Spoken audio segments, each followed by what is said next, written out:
Hey, welcome to the Monica Sanford Show. We're talking to military veterans today on this upcoming Memorial Day in remembrance and respect for all those that have given the ultimate sacrifice for our country. So when you're out celebrating this weekend, remember why you have the day off. These are real people behind your freedom. So there are also other ways they are sacrificing, suffering loss, physical, mental, emotional. And today we are talking to someone that is doing something about that. He is taking action. He is helping veterans in our community, and he's gonna tell us all about his what action he's taking. So I am here today with, of course, my favorite veteran, my first husband, my favorite Marine, and we are sitting here happy to be sitting down and talking with Mr. Jamie Wells, Sergeant Major, 24-year Army veteran, infantry, ranger. Went from private to E9, and he did 4 tours in Iraq, stationed in Hawaii 3 times. You said you have 6 kids, all of them born there? No, not all of them born there. So a lot of them born there, and that's going to come up later on when we talk about what he also does now. And you were stationed at Camp Smith. My husband was at Camp Smith for a while, so we were there for about 7 years. So we were very. We love Hawaii. We would go back in a second, too. Yes. I saw that. You had said that earlier, and I'm like, yes, we love it. Both of my parents, my mom, dad, and my sister are all Army, too. So thank you for the Army service. So you retired from Hawaii in 2017, yes. And then you did government contract still with the family there? No, back here. Okay. I came to Florida. Okay, so 2017. So before we get into your nonprofit and all your action you're taking in the community to help veterans, so tell us about your military service, your active duty service, and why you do what you do. Right. So I enlisted in 1994 and got sent off to Hawaii. Spent several years honing my craft there as an infantryman. Later left and was a drill sergeant. Started training recruits to join the military. From there, I left and went to the Ranger Regiment so I could push myself to the max. Liked it there and enjoyed it. Then the war kicked off. I deployed with 3rd Infantry Division there in Georgia. Did multiple tours to Iraq, seen what it caused both for the veterans and the families when they returned. Continued on through my career, first sergeant back in Hawaii, and then went to the Sergeant Major Academy. Came back after that, worked with the Asymmetric Warfare Group for a while, and then left as an infantry sergeant major and went to Honduras and then back to Hawaii. When I transitioned out, I just saw the challenge of transitioning, and I saw it not only for those that had support like I did getting out, but those that didn't have the support. And so I just wanted to figure out how to give my leadership back and how to help those that were less fortunate. Yeah, and this is, I literally had the opportunity to go to Mosul, Iraq for just a few days. Actually, it's with a few people you know, the Lee Stuckey and the whole A Hero Foundation, but not with them. Lee Stuckey was helping me go there. We took a show there, and just me being there a few days, I could tell how mentally draining that was. I could not imagine being there year after year after year. So you deployed from Georgia twice? Yes. And Hawaii? And Hawaii, and then once as a MIT team member from Fort Riley, Kansas. So I went from deployed in combat action to retraining the Iraqis to take over for themselves, and then back with the infantry unit for my final tour. Fort Riley. We were just talking, actually, and somebody was asking what was the base in Kansas, and anyway, it's Fort Riley. So let's fast forward. You retired in 2017. I did. And in 2020, you started this nonprofit. That's right. So I was looking when I got out. I was doing background investigations for the federal government, but I wanted to do something that was more meaningful. I started to get ready to do a nonprofit, and there was just so many out there and so many different ideas. Well, this one's been around since 2004. That's correct. Based out in Texas. That's correct. So Defenders of Freedom, a good friend of mine, Donna Cranston, ran it, and I called her for simple advice on how to start the nonprofit and what I could do here in Florida. And she gave me some of the best advice she could give me. She said, Jamie, there's so many nonprofits out there. They come up and they pop up every year. People donate and they disappear. It causes the donors not to want to give anymore because they see so many flake. And then also there's just so many pop up, it gets confusing. She said, what I would recommend is find a nonprofit you believe in and open a chapter there, or start something there with a program already of something that's implied or Yeah. it's already And there's set. so many duplication of services, but Right. you do kind of a very unique thing. So you have different stages or phases of your therapies. Right. So talk about what you do. If a vet comes to see you, what is? Yep. So leading into that, so Donna recommended that I open a nonprofit Defenders of Freedom chapter here. So we did that, and the first thing I wanted to do was, since 2012, she's been treating with traumatic brain injury with our doctor at Resiliency Brain Health, and so I opened the chapter here, and that's the first thing we got on was building the network that first year. So we didn't send a lot of folks; we only sent 3, but it's a 2-week, $15,000 program that we send them to. And how that works here is the veteran comes to us, we get their labs, we send them off to a LabCorp type of place like that. That way we can see what's going on inside their body. We send that to our doctors, they evaluate it. We also find out, have they been diagnosed with a TBI or is it undiagnosed? Because what we found, many veterans don't go and get help, so they've never even been treated for their TBI. Right. Once we've associated that, we fly them out to Texas, they go to the hotel, they'll start the testing that day one, they do their DOS score, they'll go through a series of testing, and that gives them their first score. And then through that week, for about 3 hours a day, they're working the functional fitness of the brain and the neurological part. It's not counseling, it's actually physically working with that brain. And they develop that program for that for 2 weeks. And then on that final Friday, they take those tests again. So they have a secondary DOS score that shows beginning and start. So it shows actual improvements in each of the areas or where they highly function from day one. Okay, so all this is done locally or in conjunction with the Texas chapter? So the labs are done here, and then Okay. everything is done there for the treatment in Coppell, Texas, because the lab and the facility is already set up. And the physician. The program has been going since 2012 with Dr. Okay. Gaudet. So we send them there, and then when they come back, I only send Florida residents. The funding is one of the main things we get asked here. If somebody donates to Florida, does the funding stay in Florida? The funding stays in Florida, except for when we send veterans to the treatment, but it's only paid for a veteran from Florida to go. And my husband had a question about the. Yeah, actually, in our show prep, I just want to point out that only 15% of that money goes toward administrative costs, and it's for marketing, those kind of things. Everything is volunteer. People you're not getting paid for this nonprofit. No, So there's nobody here locally that's on our staff that gets paid. So that's incredibly important because Yeah. we Anything all want to somebody know where's our donates. money going. Yeah. Yes. So, Sergeant Major, here's I guess, a statement and a question. I think a lot of people, when we think about PTSD and depression, all those things in the military, people think about someone who hit an IED or they're in this like catastrophic kind of event, but that's not really. I mean, obviously that happens, but a lot of it is just. I mean, just being in the military is traumatic in itself. So what do you really see as far as people just waiting so long to come in because I wasn't in this traumatic event, so why do I feel bad? I don't really want to go get help. What are you seeing with people like that? Right. So the first thing that we identify and we see with them is a lot of folks, because they weren't physically injured, it's not something they can see. They don't feel like anybody believes them, or they have to validate that and prove that they have it. So that's stressful enough. So they won't go forward and get the help. The second thing that we've seen is when they go to get the help, they always get caught at the things below, like it's anxiety, it's stress, it's pressure. So they start treating those, and they never get to that stem of either the PTS or the traumatic brain injury. And then sometimes when they tell them they haven't been deployed, people blow them off. They'll say, "Oh, you weren't in combat? That's not PTS. It's something else." Post-traumatic stress is just that. It's post-traumatic stress. Stress can be caused from anything, Right. not only even in the military, but primarily for our military guys. And then the second thing, sometimes when you transition, we've seen a lot of the guys that transition, officer or enlisted, because you had a structure when you were in the military and you had somebody to go to, a team, a command that believed in you and the mission. Now you're out here in society and everyone's kind of for their own. So you have nowhere to turn. You're not sure where to go to get help.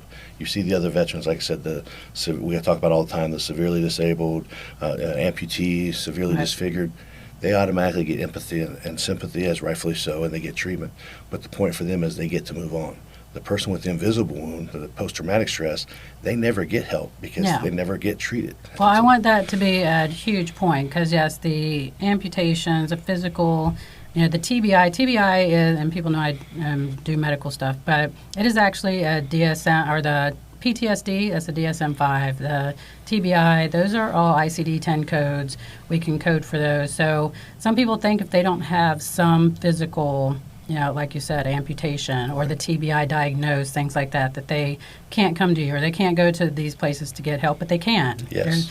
We don't want the stigma. Go get help, and people around them and people in their lives and their business, don't give them a lot of shit for it. Just, have them go seek help. Right. So wherever they can get the help. So, Sergeant Major, you and I were talking before this, and something I think is important. Back in like 93, 94, I told you I had a parachute accident and I was knocked unconscious. TBI wasn't even something if I hadn't broke my foot at the same time, I would have been back full duty that same day. So I think it's really important to stress that you could have had a TBI, those kind of things, and never been diagnosed with that. So if you have headaches, and I had headaches forever, but it was just a concussion, right? Right. So I don't think I'd call it a T. I mean, I'm over it now, but a lot of people, they never get over it, and they don't associate it with something that may have happened back in 1994. That's right. And those are people that you could certainly help. Yeah, and they come back and they can, it's devastating. They come back and they can lose their job. They lose their family. They lose money. That causes anxiety and depression. It can be anything. So, right. But go ahead. No, I was just saying, just like he said, so when he knocked his head, the other, he might have thought, I just have a concussion. He forgot about that once he started continuing to work. The problem with the doctors, like you said back then too, is we weren't looking at traumatic brain injury. There wasn't the concussion or the traumatic brain injury programs that there are now. Nowadays, if you'd had that and had a severe concussion, you'd be put on a jump status hold, or you'd be having to get medically cleared first. So we tell those guys, come back, because I've also had a doctor personally tell me in 2017 when I was transitioning, when's the last time you think you had a TBI or you were blown up? And I told him, it's been about 3 years. And he said, if it's been that long, then you don't have a traumatic brain injury. So doctors are still, some places are not even trained to understand, if you have a traumatic brain injury, you have a traumatic brain injury. Unless that's treated or fixed or worked on, you continue to have that TBI. It doesn't just disappear. So how do you get them into or show them how to even get help at the VA with? Of course, I'm a nurse practitioner. We have a lot of psych mental health nurse practitioners around here. Apex, I don't know if you know Scott Durans. He does Apex Psychiatric Services downtown. He's military. He's a psych MP. There's some out in Santa Rosa, things like that. But because there may be a prior authorization stuff, things like that to get into the VA psych health. Right. What are you seeing with that? Can you send them? Or? So we don't work specifically here with the VA, but we tell the vets to go back, but also to go through their records, because you have to work through the VA. The hard part is some of the records were never reported, or like you said, in your husband's case, excuse me, if he never went and got treated for that, it's not even in his records. So to go to the VA now to say, hey, I had a jump 90-something, they're not looking at it. They're not I have it on film. It's not in there. Yeah, it's not in there. The broken foot is in there, but Yeah. I was knocked unconscious. And so that's another problem, like he mentioned, that a problem a veteran has. They just now understand, I had an injury like that, I could get treated. If you go to the VA, it's hard, because if you don't have documentation, it's not in your medical records, to them it didn't happen. And it's not a fault of the VA, it's just there's so many ailments already out there, they're not going to dig for something that's not there. Well, and I think a lot of vets too. I used to have a friend that when we lived up in Camp Lejeune area, I had a friend that worked at Bethesda, and now it went from it's the National Center, what's it called, NICO? The National Intrepid Center of Excellence.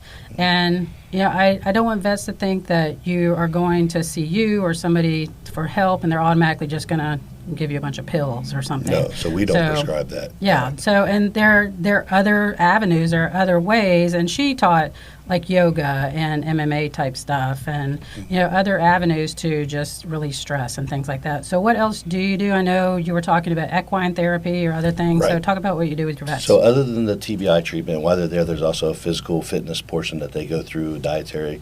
The second thing we do when we come back is, like I was explaining earlier, it's not a one-fit-all program, right? So each person is modified, and we use it like a weapon system, if you think. You don't just give a rifle and go to combat. You give a rifle, you get trained on it. You get an optic, you get a light. So it's the same with mental health. You go and you get the TBI treatment, or you go and you get a service dog or equine therapy. After that, you need more. It doesn't just stop with that one treatment. So I'm also on the board for Healing Host Steps in Crestview. And I work with Nurse Jenkins and her mental health counselors. A lot of the vets like that, especially our special forces, special operator guys, because when you're doing equine therapy, you're walking with a horse, you're kind of creating your own scenario. So you're in charge of your treatment, and then the mental health aspect is added to that. She explains kind of what you put together and what you're working working with to make sense to you versus the standard lay on a table, sit at a chair, lay on a bench until your problem's regurgitated over and over. Guys don't want to do that.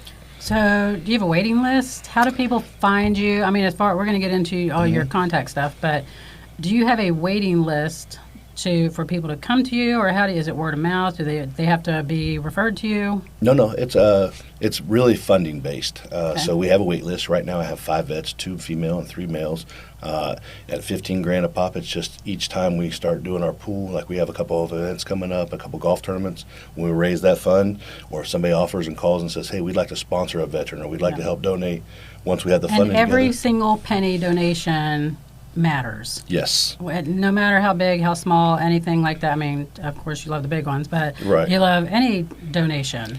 Right, and I tell them all the time, if it's $50, if it's $22, whatever the case, because that all stacks into something. Oh, that'd be cute, $22. I Yeah, mean, well, because we use that because people used to do not to get off the tangent, but people use the 22 push-ups, so 22 pull-ups.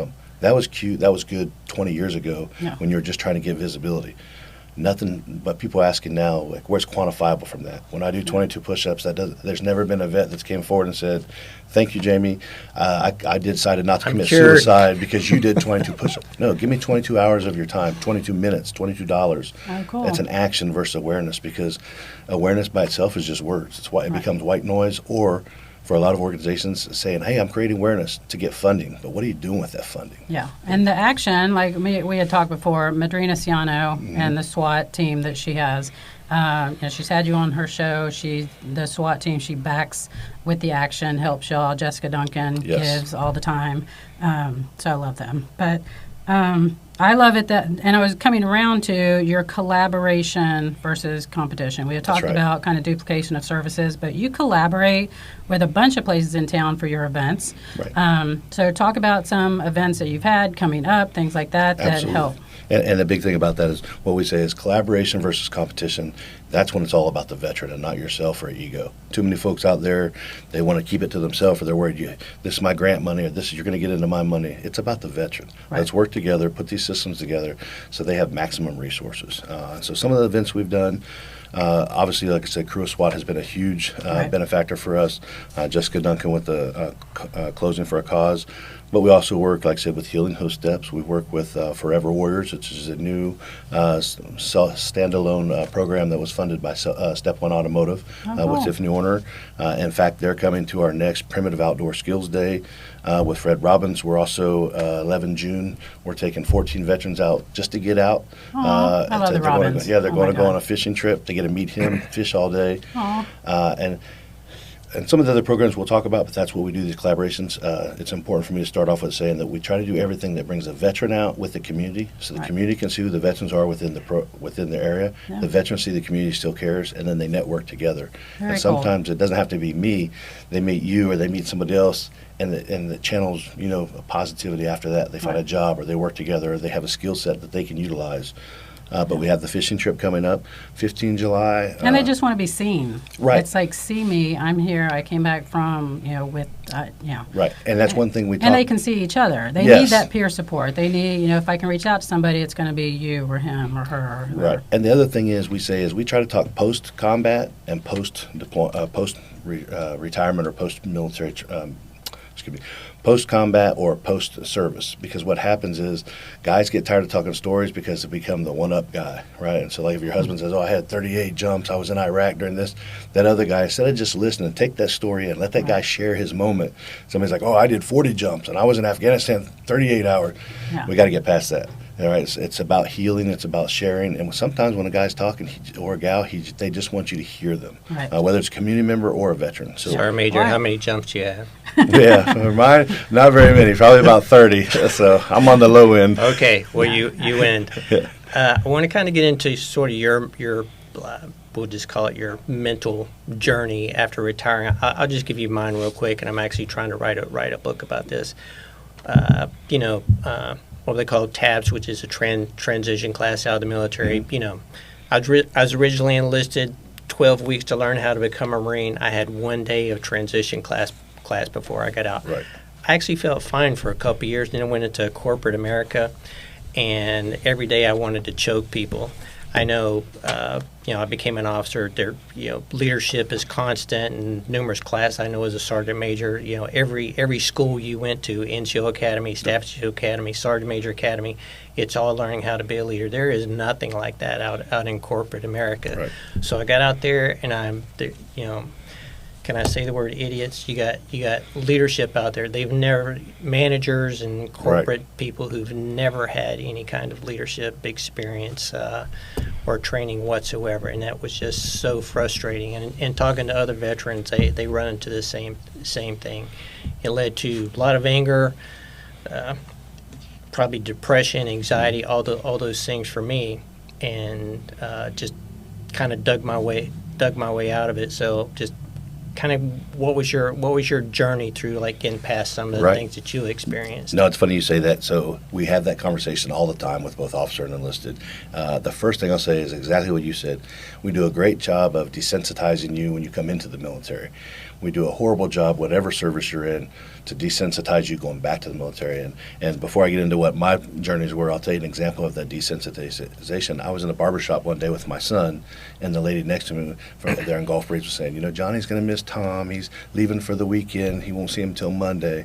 And in my brain, I was thinking, are you kidding me? Like, I was gone for 4 years out of 8 with my kids.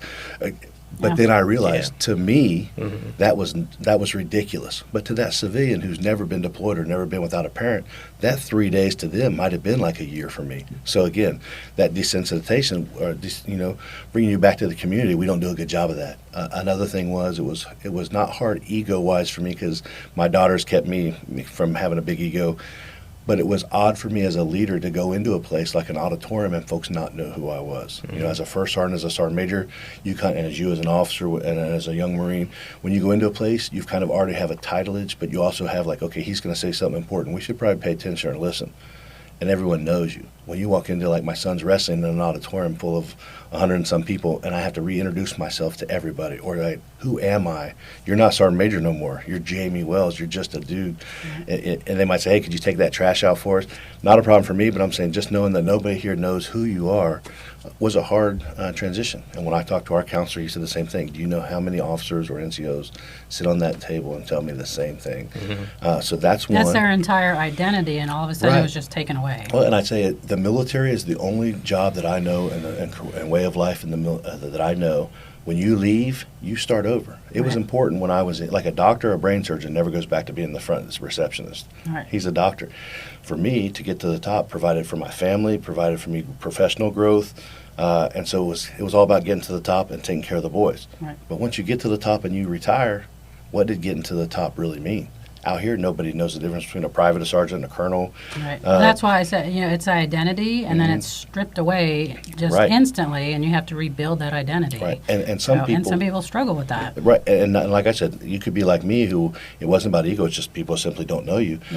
But some people, they have held on to that. That's all they know. So when they're like, "Hey, I was Colonel so and so," or "I was Sergeant Major so and so," when they get told out here nobody cares or pound sand, they can't deal with that. Or you as a female, I was lucky because like I said, I had 4 daughters, but I didn't work with females when I was in the military. They weren't in the infantry until my last 2 years. So some folks have a issue too with working. Like all of a sudden you come to a civilian job and you're the boss, you're the CEO. They've never had that. So that itself is a transition that some people don't even realize. Those women. Could be an issue. It's interesting you brought that up about out in civilian society. We just flew to Boise, Idaho. Our daughter just graduated law school. Want to get that plug in there. So I told my wife, I said, on this airplane, this signifies a difference in the military mindset and the civilian mindset. Love my civilians. But anytime you deploy somewhere with the military and you get on a civilian aircraft, it's like boom, boom, boom. People go all the way back, put their stuff in there, and jump on. And we're sitting there, and how many people do you think come in, put their bag down, stand in the aisle, get something out, eventually put it up there, look to the back, and people just like, man. Or they had a back seat, but they waited until everyone was all the way up front. That explains everything about the difference in the military. Can you imagine a military plane taking 30, 45 minutes to board? We've been loading and unloading back and forth. But also back to your question, because we got ahead of it there about the waiting list. So we do have the waiting list. It's funded based. However, it's also priority based. So you don't have to be deployed to combat, but combat is our priority because sometimes that's more severe. But some folks have never been to combat.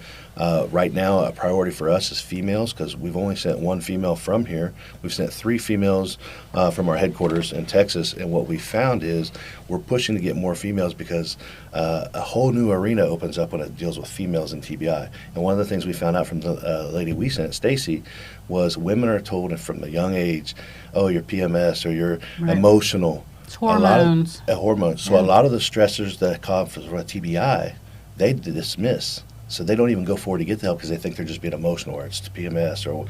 And so now they can understand, no, some of that could be stemmed from a TBI, so more females come and help. So the more females we get forward, they can help other females like, oh my God, I had those same issues. I thought it was just me. And so it opened a whole new door. Well, I want to tell you, because we're going to transition here to something fun, but because I am on the Escambia County Homelessness Task Force. I'm on the subcommittee, the Mental Health and Healthcare Subcommittee, and we talk about, of course, mental health, even just the drug substance abuse, the mental health things, and the veterans and where they can go if they need help acutely. So I'm going to see actually if you can come talk to us. So absolutely. so we can have that kind of background too, and other resources and stuff. So I want to get that out there because we do discuss it. We do talk about it. We try to get places where we can send them to. So you would be one. But we're going to switch real quick to something fun that you and my husband could probably talk about for hours and hours. So let's try to keep it up.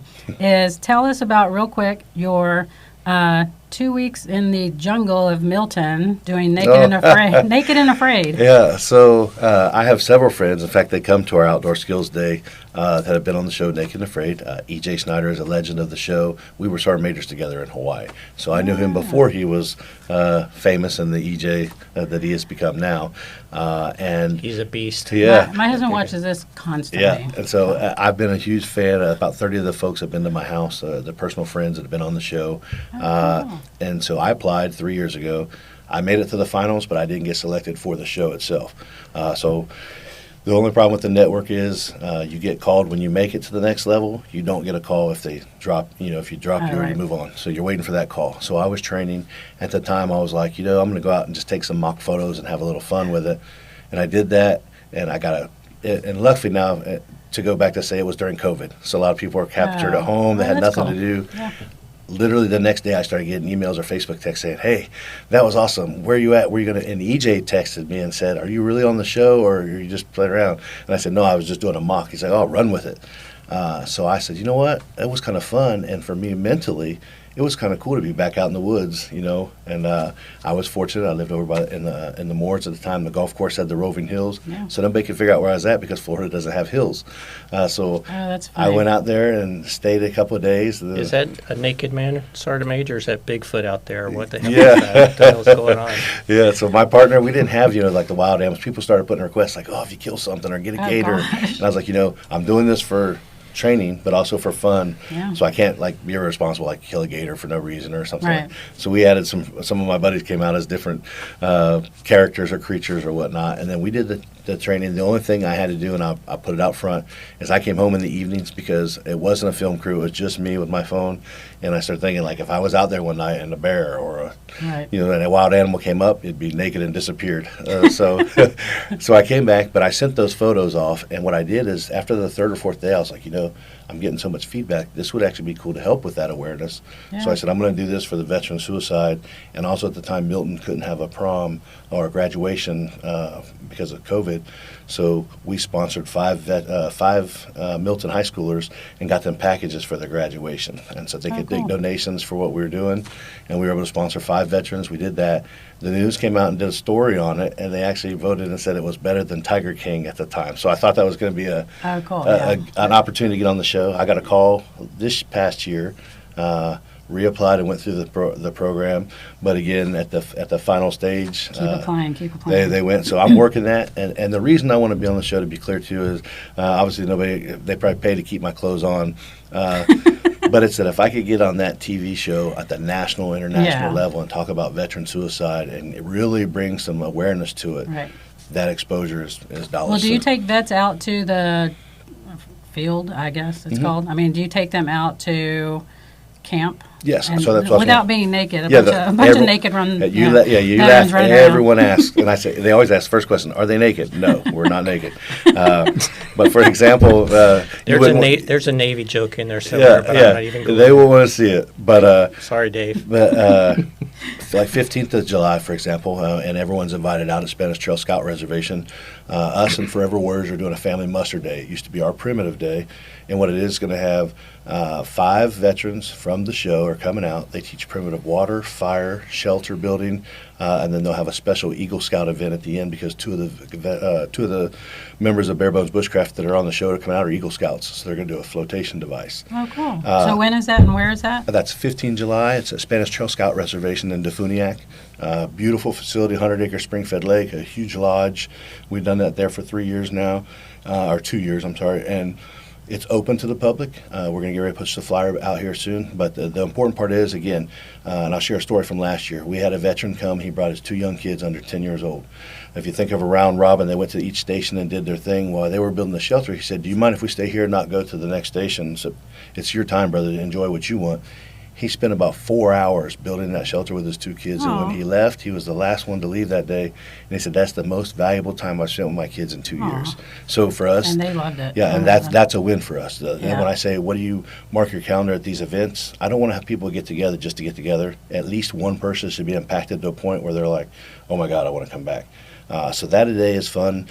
Did you go to SEER school? I did not, unfortunately. My time in it, I tried twice, applied, but I wasn't in the category assignment that could have went. You know, I hear, and sometimes they'll say it on the show. You know, you think you're a vet, so you've been to SEER school. I was at SEER school. We were never naked at SEER school. Yeah. We always had something to keep us warm. Yeah.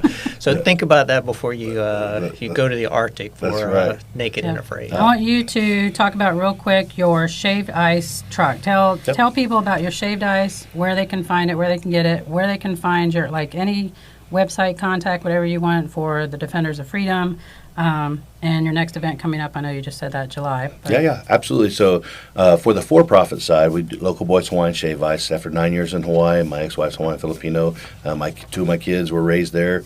Well, all of them were raised there, but 2 of them actually were either born or spent most of their childhood there. And so when we came back, we named it after them. And we go out through multiple neighborhoods, schools, special events. Local Boys HSI, or Local Boys Hawaiian Shave Ice on Facebook, and then for Defenders of Freedom, DOFL, we changed it. It used to be Defenders of Freedom Florida or Defenders of Freedom FL.us. You can still write that, but a lot of people complain the name was too long, so if they write DOFL, DOFFL.us, that gets to our site. DOFFL.us. Yes. And then my email, either jamie@doffel.us or jamie at defendersoffreedomfl.gmail. They can reach us directly there. And where we're at as far as for both, like I said, Local Boys does different events for your schools, birthday parties, special events at the university, different places. We're getting ready to open up a shop at the Raceway in Milton. That'll be Now, our. do you do anything still at the hangar in Milton? So that's for our Defenders of Freedom. Yes, that's what I said. Okay. And then give transition them into a Defenders plug. of Freedom. No, absolutely. check 'em out. Jessica and Eric and their son Robert. Robert's a retired Marine. He used to be a pilot and then a pilot trainer out there at the airfield. They own the hangar. Beautiful military setup. It's got all the military feel to it. Yeah. Jessica, just a short soundbite for them. They overheard us at a dinner one time talking about we wanted a place to work for validity, but we hated to spend the money to rent a place because then it takes away from helping the veterans. And she offered and said, I have a side of my office or side of our restaurant that so we they don't gave you really space. use. Oh, cool. Why don't you move in there and use that? So for our first year, we use that primarily as everything, events, socials. Oh, very cool. They So host go check them dinners. out in Milton. It's Yes. called the Hangar. You can't miss it. It's got a big red helicopter out front and a big, huge billboard. Well, Says, and I just have to tell people, we lived in Hawaii for 7 years, stationed there, and my kids loved shave ice. We would go up to North Shore all the time and get some. So if you've never had shaved ice, you have to try it at least once in your life. So find his truck somewhere and go get his shaved ice. Local Boys Shaved Ice? Yep, Local Boys Shave Ice. We always say the difference is if you use cubed ice, that's a normal a sign that's not authentic Hawaiian Shave Ice. We use block ice. We have block shavers. And the joke is, it's a joke, but it's true for those that live in Hawaii. We always say, the real businesses if they have a D at the end, because it's shave ice, right? So when you see shaved, most of them joke and say it's a tourist or somebody that's never been to Hawaii. But come get some shave ice. Yep, and then for Doffel, like I said, we're at multiple events throughout. We're part of the Santa Rosa Chamber. We're part of the Navarre Chamber. We do things with our crew. The crew of SWAT has been a huge supporter of us, and of course, Madrina has helped at every asset of where we're going. We also have 30 September. That's a little bit farther out, but 30th September we have our in Crestview. Myself and Healing Hoof Steps have our Par 4 Patriots. It's our golf tournament. That's one of the ones last year we each raised about $11,000 a piece, and we had enough from that to send a veteran through our traumatic brain injury clinic. Oh, cool. I used to be part of the Crestview Chamber of Commerce. I had an MMA gym out in Crestview, but so I love it out there that y'all are doing Crestview. I still have family out there. And then another big thing that's locally that we hope the folks come out. So now that they've named it Veterans Week and not Veterans Day, we're working with Veterans Memorial Park.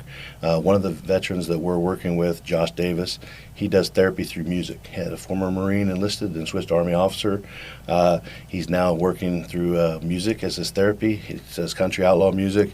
And I have another band coming from down South Florida. Oh, cool. So he's going to be there playing. Blackbird Anthem. It's the first concert they've ever had at Veterans Memorial Park. It's going to be Veterans Week kickoff. Oh, wow. It's going to be open to the public, and that's to promote both of them. Adam, who's the lead singer from Blackbird Anthem, actually went through our TBI clinic, so he's loyal. Cool. And it's so nice. Him and my husband and my son just walked there a couple weeks ago before we went to travel, so it's beautiful. So that is a great segue to thanking everybody for tuning in on the show, celebrating Memorial Day this weekend. Be nice and kind to everybody. Remember again while you have the day off, if you know somebody that needs help, reach out, make sure they get some help that they need. I love my veterans. Yeah, no, thank you. No, it's important we're here. We appreciate it. Thank you very much. Thank you. Coming in. Everybody wave. Yeah.